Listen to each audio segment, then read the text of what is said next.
Good morning.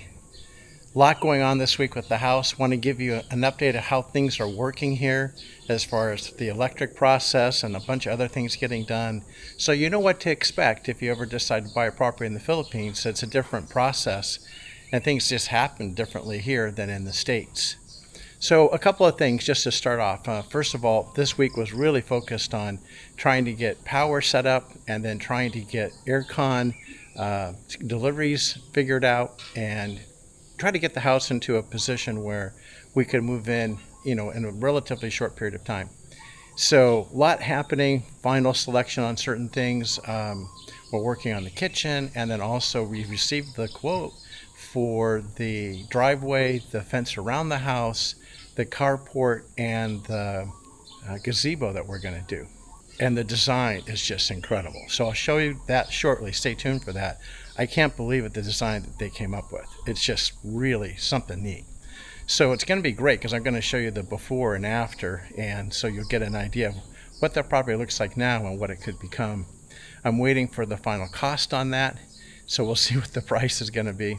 So the first thing is I want to start with the electric, and I'll show you right here behind me is the power pole, and they put in the meter. And so this is what the new meter that they just put in on Friday, actually the last day of the week here. So that is assigned to us, and then they ran the power here from the pole to the house. So that is not something that the developer does. And in the US, I imagine it's some type of cooperation between the electric company and the developer, but you usually have power on the house. Here there was no power for this whole week. It just got really connected last night at the end of the day. We finally got power last night, and then went to the hardware store, got some LED bulbs, and so we could kind of walk around the house. So that's kind of the first thing. I wanted to talk about the process that we had to go through. So it's just, these are the things that just makes it different here in the Philippines, and it takes a lot more time to get things done. And the first thing is that you have to go to the headquarters for Bohico. In our case, we're on Panglao Island, and so Bohico is the one that covers our area, both Dowry, which is the first half of Panglao Island. That's where I'm in Royal Palms Cuatro subdivision, which is built by Primary Homes, so just so we all on the same page. And that's what we're talking about here. And then the second half of the island of Panglao is Panglao City itself, and that also is covered by Bohico. So in order to get the power turned on, they make you go to the seminar. And the seminar was about an hour. This ended up being quite funny to me because you have to go in person to the corporate office. Now, there is an option to do a Zoom once a week, so I guess you do have that, but you need the certificate of completion of the seminar in order to take it to the estimator who's going to estimate how much it's going to be to connect your power. So what happened is there's this room upstairs in the city Tagbilaran close by here where Bohico's kind of corporate headquarters are. And the room upstairs has no windows, and that's like their conference room. And I say that because twice during the presentation, this is PowerPoint on a big TV screen running off of a computer, twice the power went out, completely in the dark, at the power company's offices. So that was just, you can't make this stuff up. I mean, you wouldn't think that kind of thing would happen at the power company. And then Lynn pointed out to me, she said, we're in the portion of town that the power is actually the competitor, Bohol Light. So Bohol Light's actually the one sending the power to the Bohico Electric Company's corporate offices. So maybe they don't prioritize them. You have those options to save money, like you can be on the list and they'll give you a lower rate if they can cut your power. So maybe that has something to do with it, but I thought that was hilarious. We're in the power company and twice we're in the dark. You can't make that up. So after the seminar, which is 98% in Bisaya, understood very little of it. I don't know why they didn't do it in English, but the PowerPoint was a combination of both English and Bisaya. So a lot of it I didn't fully understand, but was more about the electric co-op itself, how it works, and then things that you're not allowed to do with your electric, like running from your neighbor and all that kind of stuff. Tapping into a wire you shouldn't tap into, so cover some interesting things. So once you complete the seminar, you get the certificate. You then go to this another office that you go back downstairs where the cashier is, and then the guard will direct you back upstairs to another portion of the building. And then there is an office where they give you the estimate of what it's going to cost to turn on your power. And then what they do is they take a 9,000 peso deposit, so which is expensive, right? And they basically say, this is your deposit for the next 3 years. We're going to hold it in case you're traveling and miss a bill or whatever. So whatever the connection cost is, they add 9,000 on top of it. The total connection cost for this to happen behind me was 23,000 pesos. And so we had to pay cash 23,000 to get the electric turned on. What they do basically is they said, okay, this is your estimate. We're going to send an inspector out to the property within the next 2 days. So they did that. The inspector came out and he brought the guy that taps the power with him, and they looked at it, and then they give their thumbs up, contacted the office and said, okay, we've done the inspection. And so another 2 days, right? We go to the seminar on Tuesday morning first thing. We then, because it's only once a week, we then 2 days later get the inspection approval. The office then contacts and says, all right, come in and pay. So we now go back to the office for a second time.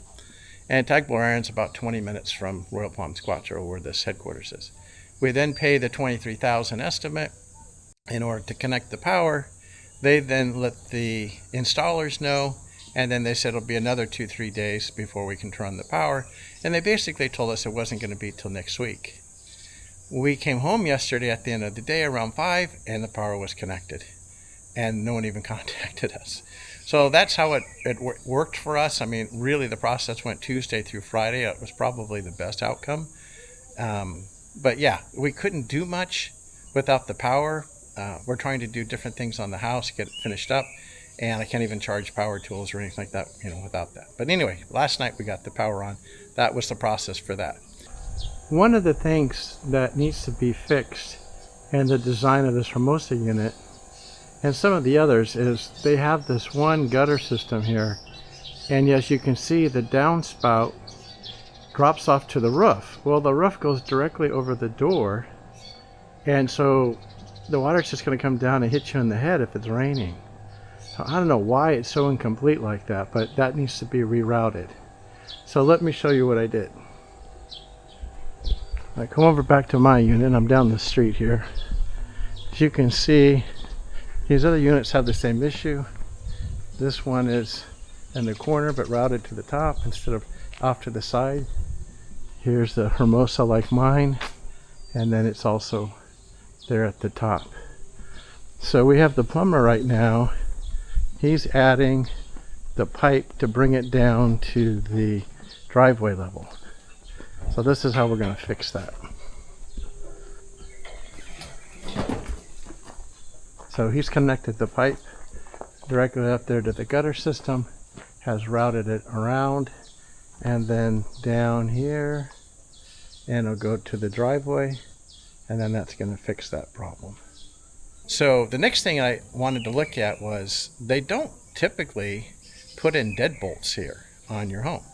They just do the knob. And I worked for a Black & Decker company called Kwikset, which does most of the residential locks. The guys don't know that name.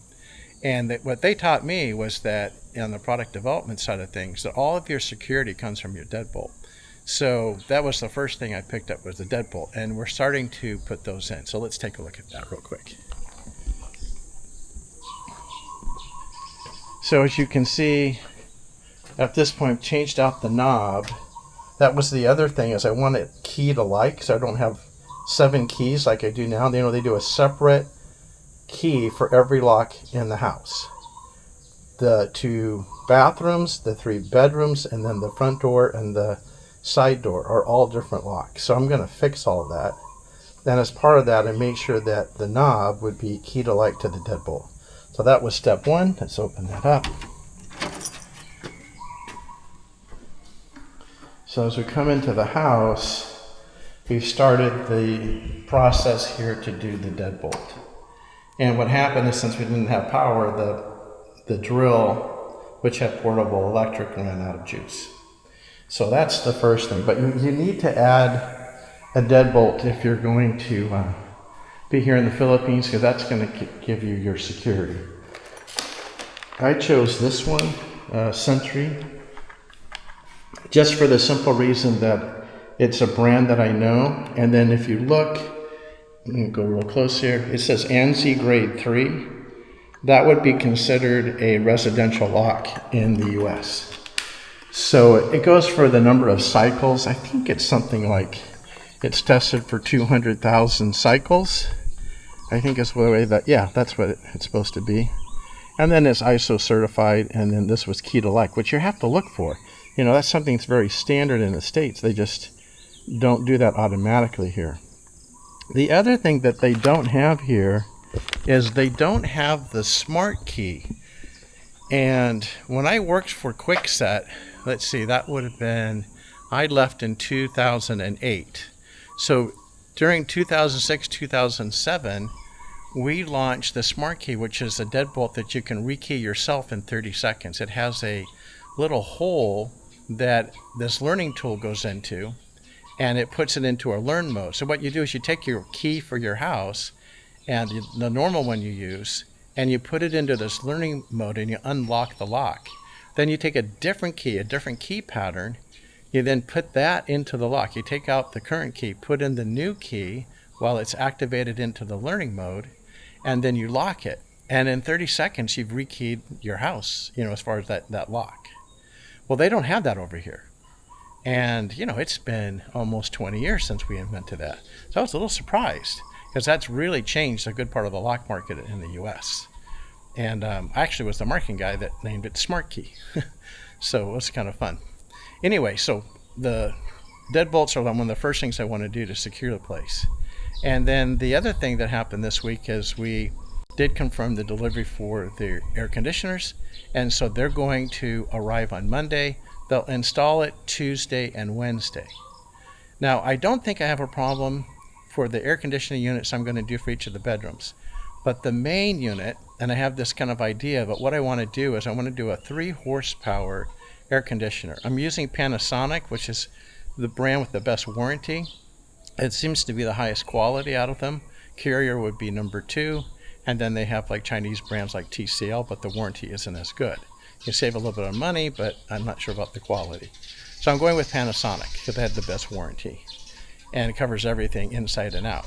The issue I may run into is here, that when I want to put the main unit, which will go outside the house, I'll put it over in this area. It'll probably go right here below the window. That would be the ideal spot, would be right here below the window. And the reason is this will push through into the house. It'll cover both the kitchen and the living room going towards the bedrooms. And I think if I do a main unit, that will get me enough air to just run the one air conditioner most of the time. Now, they do only give you 10 feet of hose for the air conditioning before they charge you. So a backup, since the unit would be high, up this high inside, would be up here. So that might be a second option just above the window. So we'll figure that out on Monday when they drop it off, and then they start installing on Tuesday. I guess it's going to take 2 days to do all 4. I'm talking out here because when I go inside, which I will in a minute, there's quite an echo. So it's a little easier to hear me while I'm out here. Okay, well, let's go back inside so I can kind of show you what I'm talking about. Okay, so what I'm saying is I'm going to put the actual inside unit, the register that gives you the air, right here. And by doing that, I'm going to push it from just inside the kitchen here to the rest of the house. And by going straight across, it'll go directly into these 3 bedrooms and cover the living room at the same time. I technically only need like a 2 horsepower or 2.5. I'm going to overpower it to 3 just to push that much more air to the rest of the house. So that's kind of my plan. And then it'll cover here the living room. And then things are starting to show up. This is the coffee table, you know, obviously unpacked. And what do you have there? Yeah, dining table. Our very first dining room table. 6 chairs. Looks pretty comfortable. Yeah, it's not too big. Yeah, I think it'll be fine. And then you can see some of the tools I was using, Linda and I, to prep some of the paint. There was glue left on the walls that I wanted off. I'll show you that now. So the air conditioner would push this way, and then you'll have the master here to the left, into here, and then the office right here, and then the guest room is there. So I think by placing that air conditioner right there above the window on the register, that'll cover the whole house. Then here's where we've been spending a lot of time and prepping this wall, because they had the previous wardrobe, instead of just placing it, they glue it to the wall. So now you have to get the glue off the wall, and it really was difficult to get off. So I had to go to the hardware store and get the right tools and sandpaper in. But now it's prepped and it'll look right. So we'll do a little more sanding and then, hit it. So they have been painting in here. That is a funny thing that kind of happened. I'll talk about that outside in a minute so you can hear me a little bit better. But this is kind of where we are so far. This room's locked, and the guest room, that's where we have a lot of the things that we picked up that we're waiting for, because we're basically repainting. So let me come back out here for a second. So one of the issues that we've run into here is that since the house was built 3 years ago, it's been sitting. And so basically what they wanted to do is just touch up the paint where it needed to be touched up and then leave the rest of it. And what we kept running into is a little bit of, like, we call it flashing, where the new paint over the old paint, you can kind of tell the difference, even though they're using the same colors. And so it requires you to paint more and more of the surface area to match it up. So I finally just said, can you just paint the entire house inside and out? And Lynn was really adamant about it. It's like, okay, we've paid for this house. You have the money. We paid cash. It's not a lot. From a U.S. standpoint, it was $108,000 for this 3-bedroom, 2-bath house. It's really cute. It's on a 238 square meter lot, which would convert to about, 2,500 square feet. And it's all paid for. So can you just do this right? Give us a new house. And they actually agreed to repaint the entire inside and outside. The problem we're running into is that they don't enable the workers to be efficient at all. The guy that's painting the house is using like a 3-inch roller, like this wide, and he's doing entire rooms with it. And then they barely give him like 1 gallon of paint at a time. They watch those things so closely that it just takes more time to get everything done. For a while, there was 2 guys that were painting the outside, and they're using these 3-inch rollers. I mean, it's crazy. You would use a normal like 9 or 10-inch roller and get the surface area done. But that's just one of the things. Labor's cheap here. It's $10 a day. That's all these guys make. So they don't spend money on the rest. I want to talk about the paint, because the paint's different than the way we do things. So let me show you here where on the outside we've had them repaint and spackle and patch this entire wall, because there was a lot of settling cracks here. And we're finally getting to the point where it's starting to settle down. It's not perfect, but it looks a lot better than what it was before. You have to have the light kind of just right to, see it, but there was some patchwork going down at kind of an angle here. And because of that, it was really noticeable. So they've patched over it and sanded and repainted, and it's not perfect because it's concrete wall. It's block wall with like a concrete finish on it to smooth it out, but it's getting much better than it was. So that's kind of what that looks like. So let me just talk about the paint market. So, I spent my career in the home improvement industry. I worked for Black & Decker, I worked for Dow Chemical, I worked for Behr Paint as my last corporate job. And they're painting inside and out with a water-based paint that's a semi-gloss enamel latex. And so in our market in the US, for example, and most Western markets, you would have exterior paint that's formulated for the outside and interior paint that's formulated for the inside. But here, they still have oil base if you want it, and in their mind, oil based paint lasts better for exterior. So you can't mix the two. If you have water based, which is what's on behind me, you have to stick with water based. If you put an oil based paint over the top of it, it'll melt it with the solvent. It'll make a mess. It'll start dissolving. So if you go water based, you got to stay with water based, or you go with oil. So I was trying to figure out, well, if at the hardware store here they already know that oil-based paint is better for exterior, why aren't they using it on our property?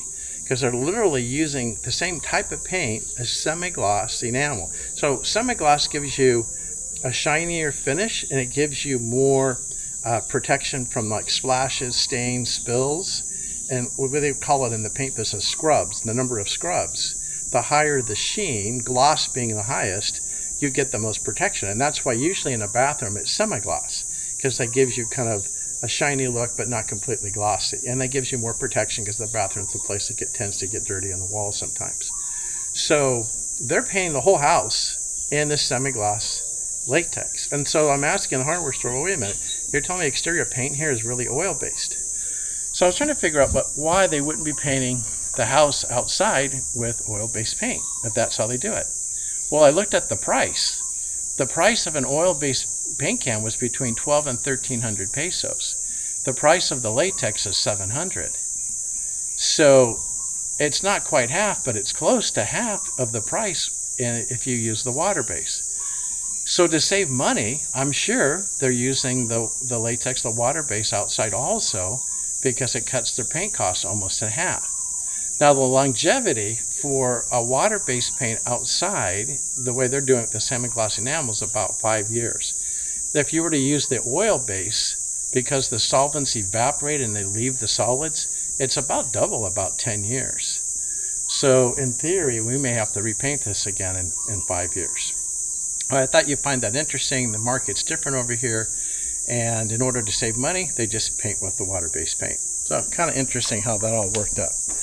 Well, Monday we will finally get the air conditioners to arrive. We then scheduled the appliances to be out 2 more weeks because they're making good progress on the kitchen, on the design. They're working in the shop, and so we've signed the agreement and all of that, and they've ordered the product, and they're now fabricating the kitchen in their shop.